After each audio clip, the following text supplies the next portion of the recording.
Hello നമസ്കാരം. ഏറ്റവും പുതിയൊരു വീഡിയോയിലേക്ക് സ്വാഗതം. ക്ഷേമ പെൻഷനുമായിട്ടുള്ള ബന്ധപ്പെട്ട ഏറ്റവും ഇമ്പോർട്ടൻ്റ് ആയിട്ടുള്ള അപ്ഡേറ്റഡ് ആയിട്ടുള്ള വിവരങ്ങളാണ് ഈ വീഡിയോയിൽ ഉൾപ്പെടുത്തിയിരിക്കുന്നത്. അതുകൊണ്ട് തന്നെ സ്കിപ്പ് ചെയ്യാണ്ട് എല്ലാവരും മുഴുവനായിട്ടും കാണാൻ ശ്രമിക്കുക. അതിനു മുമ്പായിട്ട് ഈ ഒരു ചാനൽ ആദ്യമായിട്ടാണ് കാണുന്നതെങ്കിൽ സബ്സ്ക്രൈബ് ചെയ്യുക, സപ്പോർട്ട് ചെയ്യുക. സാധാരണയായി പെൻഷൻ വിതരണം നടക്കാറുള്ളത് എല്ലാ മാസത്തിൻ്റെയും അവസാന ദിവസങ്ങളിലാണ്, അതായത് 25-ാം തീയതി അല്ലെങ്കിൽ അതിനുശേഷമാണ്. പക്ഷേ ഈ വരുന്ന മാസം 20-ാം തീയതി, അതായത് ഇന്ന് തന്നെ പെൻഷൻ വിതരണം ആരംഭിക്കുമെന്നാണ് നേരത്തെ അറിയാൻ കഴിഞ്ഞിരുന്നത്.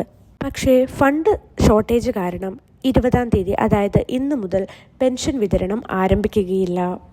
സംസ്ഥാനത്ത് 1600 രൂപ വീതം 62 ലക്ഷം ഉപഭോക്താക്കൾക്കാണ് പെൻഷൻ ലഭിക്കുക. കഴിഞ്ഞ മാസം ഒരു ഗഡു കുടിശ്ശിക അടക്കം 2 മാസത്തെ പെൻഷൻ ഉപഭോക്താക്കൾക്ക് ലഭിച്ചിരുന്നു.